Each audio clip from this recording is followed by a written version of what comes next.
Psoriasis stress అని చెప్పడానికి నా దగ్గర కొంతకాలం క్రితం ఒక అతను బాగా 20 ఏళ్ళ నుంచి సోరియాసిస్తో బాధపడుతూ ఒళ్ళంతా కుళ్ళిపోయినట్టుంది. అతను వచ్చాడు. అతను మెడికల్ ఫీల్డ్లో ఉంటాడు. అతను వాళ్ళ అమ్మ వచ్చారు. అతనికి విపరీతంగా సోరియాసిస్ ఉంది, ఎప్పటికీ తగ్గదు అని డాక్టర్లు కూడా చెప్పేశారు. అంత అతను పెద్ద పెద్ద హాస్పిటల్లో చేస్తే అతను బాగా కుంగిపోయినారు. నా దగ్గర రాగానే నేను బాగా ధైర్యం చెప్పి అదేం లేదులే అంటే పెళ్లి కూడా చేయొద్దన్నారు డాక్టర్లు. పెళ్ళి అసలు అవ్వదని చెప్పారు. నేనేం పర్లేదు 6 నెలల సంబంధం చూసుకోండి, మీకు అసలు సోరియాసిస్ 100% తగ్గిస్తానని కాన్ఫిడెంట్గా చెప్పాను. అంటే అంతకంటే అతను బాబులు అంటే నేను తగ్గించున్నా కాబట్టి ఆ రోజు నేను మాట్లాడుతూ ఉండగానే ఆ తల్లి కొడుకులతో ఏడ్ చేశారు ఆనందంతో. అంటే అక్కడే అసలు నా క్యాబిన్లోనే స్ట్రెస్ దిగిపోయింది వాళ్ళకి. 2 రోజుల్లో మొదలు పెడతామని చెప్పిన వాళ్ళు 2వ రోజు అవ్వకముందు నా దగ్గరికి వచ్చారు. అప్పుడు డైట్ మొదలు పెట్టలేదు. సార్ అని చొక్కా కొడితే చూపించాడు. 75% పైన వెళ్ళిపోయింది సోరియాసిస్. ఆల్మోస్ట్ 80-90% అసలు కొంచెమే ఉంది సోరియాసిస్. ఏంటో అన్న సార్ అసలు నా సోరియాసిస్ తగ్గిపోయింది సార్ అన్నాడు ఆనందంగా.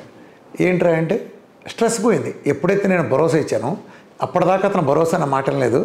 అరే నా పరిస్థితి ఏంటి, 36 ఏళ్ళు వచ్చినా ఇంకా పెళ్ళి అవ్వలేదు, ఎప్పటికీ పెళ్ళి అవ్వలేదు, సోషల్గా కూడా ఇన్సల్ట్గా చూస్తున్నారు, ఇది ఇంకా పెరిగేటట్టు ఉంది, నా జీవితం ఇంతే అనుకున్న స్టేజ్ నుంచి ఎప్పుడైతే నేను ధైర్యం ఇచ్చానో ఏం పర్లేదు నీ పెళ్ళి అవుతుంది చూసుకోమన్నాను, ఖచ్చితంగా తగ్గించి తీరతానన్నాను.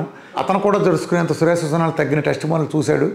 సో దాంతో ఏంటంటే వాళ్ళకి కాన్ఫిడెన్స్ లెవెల్స్ విపరీతంగా పెరిగిపోయినాయి. ఆ రాత్రి మనశ్శాంతిగా పడుకున్నాడు. వాళ్ళ అమ్మ మొహంలో కూడా చాలా కాలం నవ్వు చూశాడు. వాళ్ళ కుటుంబానికి ఒక హోప్ వచ్చింది, మనకే ఒక జీవితం ఉంది అనే హోప్ వచ్చింది. సో దాంతో ఏంటంటే అతనికి స్ట్రెస్ అంతా తగ్గిపోయింది. ఎప్పుడైతే స్ట్రెస్ తగ్గిందో 2 డేస్లో బయోలాజికల్ మార్పులు వచ్చేసినాయి. సో అనేక మంది నేను చూసా